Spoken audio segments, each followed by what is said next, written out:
내가 인자와 정의를 노래하겠나이다. 여호와여, 내가 주께 찬양하리이다. 내가 완전한 길을 주목하오리니 주께서 어느 때나 내게 임하시겠나이까. 내가 완전한 마음으로 내 집안에서 행하리이다. 나는 비천한 것을 내 눈앞에 두지 아니할 것이요 배교자들의 행위를 내가 미워하오리니 나는 그 어느 것도 붙들지 아니하리이다. 사악한 마음이 내게서 떠날 것이니 악한 일을 내가 알지 아니하리로다. 자기의 이웃을 은근히 헐뜯는 자를 내가 멸할 것이요 눈이 높고 마음이 교만한 자를 내가 용납하지 아니하리로다. 내 눈이 이 땅에 충성된 자를 살펴 나와 함께 살게 하리니 완전한 길에 행하는 자가 나를 따르리로다. 거짓을 행하는 자는 내 집안에 거주하지 못하며 거짓말하는 자는 내 목전에 서지 못하리로다. 아침마다 내가 이 땅의 모든 악인을 멸하리니 악을 행하는 자는 여호와의 성에서 다 끊어지리로다. 시편 101편 말씀을 우리가 나누어서 읽었습니다.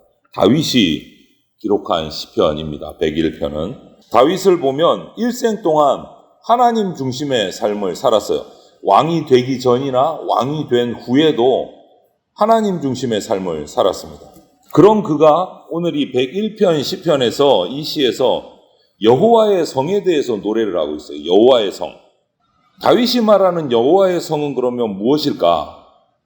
그리고 그가 여호와의 성에 거한다라고 노래했는데 이 여호와의 성에 거할 수 있었던 비결은 무엇일까? 이것을 우리가 한번 살펴보려고 합니다. 먼저 이 101편 시작하는 1절에서 다윗은 하나님의 인자, 정의, 이것을 두 가지를 찬양을 해요. 하나님의 인자와 정의를 찬양을 합니다.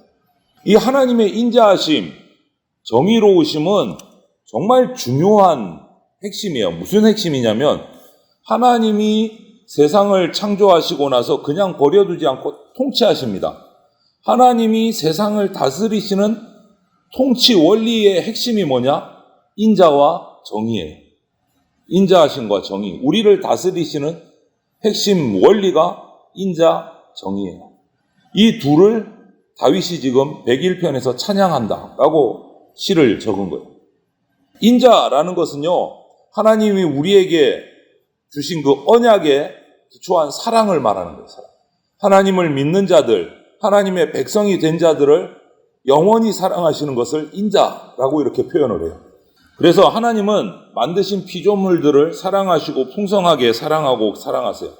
그래서 특별히 우리 인간들을 구원하시기 위해서 독생자 예수님을 이 땅에 보내셔서 그 사랑을 표현하시기도 하셨어요. 그리고 또 하나 정의, 이 정의는 하나님 자체가 정의세요. 공의로우신 하나님, 정의로우신 하나님. 거룩하시기 때문에 불의에 대해서는 전혀 용납하지 않으십니다. 불의가 없으신 분이시다.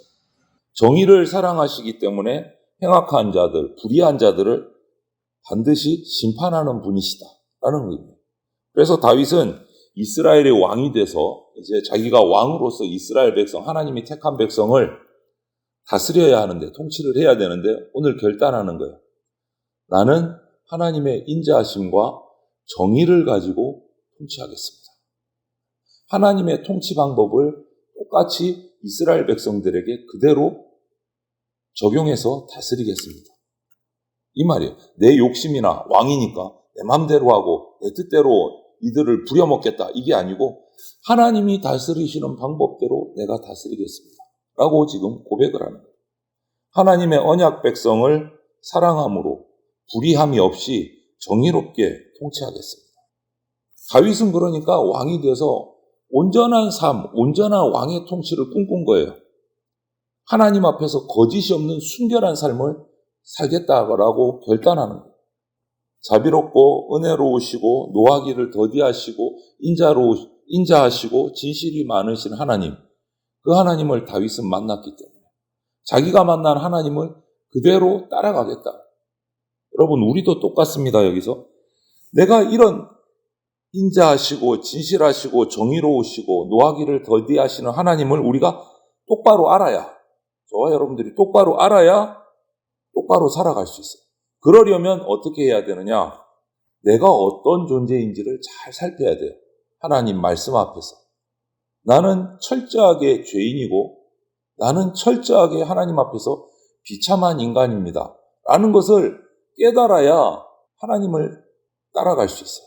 나는 조금이라도 낫고 저 사람보다는 내가 조금이라도 거룩하고 저 사람보다는 내가 조금이라도 정결하다. 이러면 문제가 발생해요. 하나님 앞에서는 그 누구도 조금이라도 정결하다. 난 조금은 정직해. 이런 말을 할 수가 없어요. 모든 인간이 의인은 없으되 하나도 없다. 모두가 철저한 죄인이다. 이것을 나를 똑바로 봐야 그 다음에 인자하신 하나님, 정의로우신 하나님, 자비로우신 하나님, 이 하나님을 만날 수가 있어요. 그 하나님을 만나야 오늘 다윗과 같은 고백을 할 수가 있는. 저는 하나님을 따라 살아가겠습니다. 그렇게 살지 않으면 나는 죄인이고 비참한 존재이기 때문에 이렇게 고백이 나오는 거예요. 그래서 우리가 이렇게 거룩한 삶을 살아가기 위해서는 하나님의 말씀, 하나님의 뜻에 철저하게 순종하는 삶을 살아야 거룩한 삶을 살 수가 있어요. 매 순간 말씀에 순종함으로 순결하게 거룩한 삶을 살 수 있도록 우리가 애쓰고 노력해야 됩니다. 오늘 다윗이 그 고백을 이 시편 101편을 통해서 지금 하고 있는 거예요. 그리고 다윗은 2절 하반절부터 4절을 보면 하나님의 임재하심을 사모하면서 순결한 삶을 살겠다라고 결단을 해요. 순결한 삶을 살겠다는 말은 말을 바꾸면 어떻게 됩니까? 죄에 대해서는 끊겠다. 단호하게 끊어버리겠다라고 결단하는 거예요. 이거 다윗의 정말 순수한 믿음에서 나온 결단이고 다짐이에요. 하나님 앞에서 그 하나님의 인자하심과 공의로우심의 관점으로 내가 이제 나도 우리 백성들도 그렇게 살아가도록 하겠다라고 서약을 하는 거예요. 사악한 일, 불의한 일 절대 용납하지 않겠습니다. 하나님 말씀에서 벗어난 배교자들을 그냥 두지 않겠습니다. 불의한 일로 얻은 어떤 유익 이런 거 절대 바라지 않겠습니다. 참여하지 않겠습니다. 결단을 하는 거예요. 여러분 이처럼 오늘 이 시편의 다윗의 고백에도 이렇게 고백하고 있지만 신약으로 가서 데살로니가전서 5장 22절에 봐도 거룩한 삶이라는 것은요. 일체의 불의함을 배격하는 삶이 거룩한 삶이에요. 사악한 마음으로 오늘 경계하는 거예요. 다윗은. 사악한 마음은 어디서 시작됩니까? 우리의 마음이 삐뚤어지면 사악한 마음이 시작이 돼요. 삐뚤어지면. 하나님으로 향했던 그 마음이 조금만 삐뚤어지면 사악함이 우리 속에 나타납니다. 우리는 죄인이기 때문에. 사악한 마음을 품으면 어떤 결과가 나타날까요? 하나님의 인자하심, 하나님의 공의로우심 이거를 거부해요. 인정하지 않습니다. 당연히 그러면 하나님의 말씀을 순종하지 않습니다. 하나님의 뜻을 무시해요. 멸시합니다. 그 대신 무엇을 따릅니까? 내 육체의 욕심을 따라갑니다. 욕망을 따라갑니다. 그래서 오늘 다윗은 결단하는 거예요. 하나님의 말씀에서 벗어난 어떤 행위도 저는 따르지 않겠습니다. 라고 결단하는 거예요. 여러분, 하나님의 말씀을 따라가는 삶이 참 생명으로 가는 길이다라는 것을 우리가 기억하시기를 바랍니다. 그리고 마지막으로 5절에서 8절에 다윗은 이런 말을 해요. 5절 보니까 어떤 사람은 은근히 이웃을 험담합니다. 그러면서 하는 말이 그런 자들을 내가 가만히 두지 않고 멸하겠습니다. 라고 선언을 해요. 이웃을 험담하는 사람, 뒷담화하는 사람 가만히 두지 않겠습니다. 라고 얘기를 합니다. 여러분 마태복음 5장 22절에도 살펴보면 이웃에 대해서 험담을 하는 것은 인격적인 살인행위다 라고 얘기를 해요. 살인행위다. 그래서 다윗은 이웃을 중상모략하는 자들 내가 왕으로서 철저하게 처벌하겠습니다 라고 오늘 하나님 앞에서 공언을 해요. 또한 자만하고 교만한 자 용서하지 않겠습니다. 하나님은 야고보서 4장 6절에 보면 교만한 자를 물리치시고 겸손한 자에게 은혜를 베푸신다 라고 약속하셨어요. 그래서 6절에 다윗은 하나님의 말씀을 사랑하고 그 말씀에 순복하는 자를 가까이 하겠습니다 라고 말하는 거예요. 교만한 자 끊어내고 하나님 말씀에 철저하게 엎드리는 자를 나와 함께 일하는 자로 삼겠습니다. 신하로 삼고 일꾼으로 삼겠습니다 라고 결단하는 거예요. 다윗은 하나님의 말씀을 중심으로 삶의 중심으로 삼지 않는 모든 거짓된 자를 멀리하겠다라고 결심을 해요. 여러분 7절에 이런 말씀을 해요. 거짓을 행하는 자는 내 집안에 거주하지 못하며 거짓말하는 자는 내 목전에 서지 못하리로다. 이렇게 결단을 해요. 하나님의 왕궁에 거짓을 없도록 하겠습니다. 라고 얘기하는 거예요. 여러분, 하나님이 영원히 거하기 원하시는 거처는요, 이 우상들, 미신들처럼 정말 의리의리하고 화려한 어떤 신전이 아닙니다. 하나님이 원하시고자 하는 곳은 주님만 순전하게 바라보는 그런 자의 영혼에 있어요. 온전하고 충성되게 주님을 따를 방법은 내 눈앞에, 내 주변에 다른 우상들을 두지 않고 온전하게 주님만 바라보는 거예요. 내 집에서, 그러니까 가정에서, 또 직장에서, 교회에서, 모든 내 환경 가운데서 우상들을 멀리 떠나보내고 끊어야 돼요. 혹시라도 내 주변에 그런 것들이 있는지 늘 살펴야 돼요. 여호와의 성, 오늘 다윗이 이 시편 101편에서 얘기한 여호와의 성은요, 하나님의 말씀이 통치하는 곳이에요.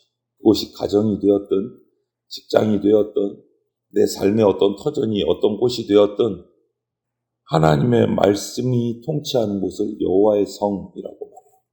그래서 다윗은 이스라엘 백성 가운데 하나님이 세우신 이 나라 가운데 내가 지내고 있는 왕궁 가운데서 교만을 끊어내고 거짓을 끊어내고 하나님의 말씀을 따르는 자들을 불러드리겠습니다. 그곳이 하나님이 거하시는 곳이 되는 거예요. 하나님의 말씀으로 통치되는 곳이 여호와의 성이에요. 말씀을 따르고 사모하고 인자와 공의를 따르는 사람들이 모여있는 곳. 그곳이 여호와의 성입니다. 그런데 반대로 하나님의 말씀을 버리고 자기 욕망만 추구하는 그런 자들은요, 그런 여호와의 성에 거할 수가 없어요. 우리의 참 왕이신 예수님께서 한번 살펴보십시오. 예수님이 우리를 보시면서, 저와 여러분들을 보시면서, 야, 너는 나하고 같이 하나님 나라를 이루어가자, 이렇게 말하실 수 있을까? 내가 하나님 나라와 주님과 함께 천국에서 동행할 수 있을까?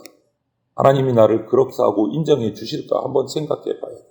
다윗은 오늘 시편에서 하나님 나라의 통치 원리인 인자와 정의를 자기 삶의 기준으로, 중심으로, 표준으로 딱 삼고 결단을 했어요. 이 시에서. 그래서 다윗의 전 인생을 보면 철저하게 자신의 삶, 통치는 하나님 중심이었어요. 하나님 중심. 자기는 인간이 보기에는 왕이었는데 철저하게 하나님 앞에 엎드려서 하나님의 뜻을 구하고 행하는 청지기였어요. 이런 그의 하나님의 거룩하심을 따라 순결하고 거룩한 삶을 살았던 이 다윗의 모습을 보면서 그리스도인인 저와 여러분들도 거룩하고 순결한 삶을 살아야 합니다. 우리 삶의 중심에 하나님의 인자하심, 하나님의 정의로우심이 삶의 중심이 돼야 돼요.